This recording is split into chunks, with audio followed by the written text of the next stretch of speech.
आधुनिकता के इस दौर में चीज़ें बहुत तेज़ी से बदल रही हैं।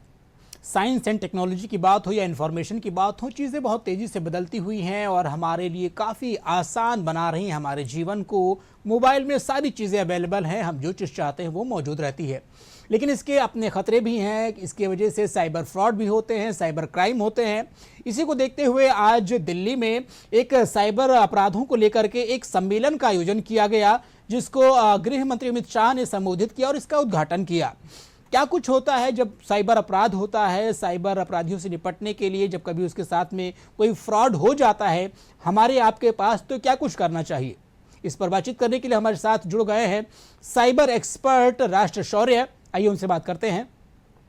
राष्ट्र शौर्य, सबसे पहले तो आपका डीडी न्यूज़ में स्वागत है और आपसे हम यही जानना चाहेंगे कि जिस तरीके से हमने जैसा कि बताया कि साइंस एंड टेक्नोलॉजी के क्षेत्र में चीज़ें बहुत तेज़ी से बदल रही हैं, सब कुछ डिजिटल हो चुका है।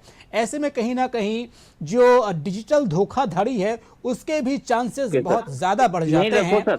आप इस पर क्या कुछ कहना चाहेंगे? इससे बचने के लिए जो आज दिल्ली में एक राष्ट्रीय सम्मेलन आयोजित किया गया है, उसको आप कैसे देखते हैं?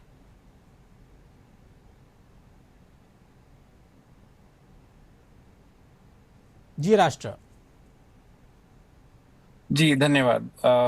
तो सबसे पहले ये जो कार्यक्रम है ये भारत सरकार द्वारा, राजस्थान सरकार द्वारा हर एक जिला स्तर पर किया जा रहा है। जिस प्रकार हम देख रहे हैं कि बहुत सारे साइबर अपराध इस समय हर एक शहर, हर एक गांव तक पहुंच गए हैं, तो उसके लिए भारत सरकार की एक मुहिम है जिसके लिए हर एक साइबर अपराधी को, ताकि वो उसके मिशन में सक्सेसफुल ना हो पाए, उसके लिए एक अवेयरनेस सेशन हर एक जिला स्तर पर पुलिस के द्वारा, राजस्थान पुलिस के द्वारा अपने अपने एरिया में निर्धारित किया गया है। उसके लिए राजस्थान पुलिस का एक बहुत बेहतरीन कदम है जिसकी हम सभी को प्रशंसा और उसमें सहयोग करना चाहिए। उदाहरण के तौर पर राजस्थान पुलिस ने छोटे छोटे शहरों से अपने वॉलंटियर्स सेलेक्ट किए हैं कि आप हमारे साइबर वॉलंटियर्स हैं, और अपनी जगह जहां पुलिस की पहुंच नहीं जा पाती है यहाँ, या फिर आपको महसूस होता है कि ये आदमी साइबर अपराध में विलुप्त है, तो आप जाकर उसकी शिकायत दर्ज कर सकते हैं। आम लोगों के लिए इसमें एक सुविधा है जो भारत सरकार का एक आधिकारिक पोर्टल है जिसका फोन नंबर है 1930 1930।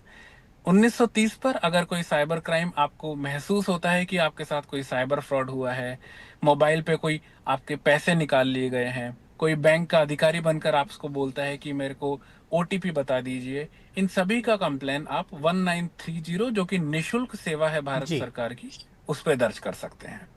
तो बिल्कुल, जिस तरीके से जब भी कभी आपके साथ किसी भी प्रकार की कोई धोखाधड़ी होती है, डिजिटल लेन देन में किसी के द्वारा कोई हस्तक्षेप किया जाता है या कोई नुकसान पहुंचाया जाता है, या फिर कभी कोई फ्रॉड कॉल के साथ आपके साथ धोखाधड़ी होती है, तो आप 1930 पर कॉल करके आप अपनी शिकायत दर्ज करा सकते हैं और इस पर उसका निवारण भी होता है। राष्ट्र शौर्य, जानकारी देने के लिए और हमसे जुड़ने के लिए बहुत बहुत धन्यवाद आपका।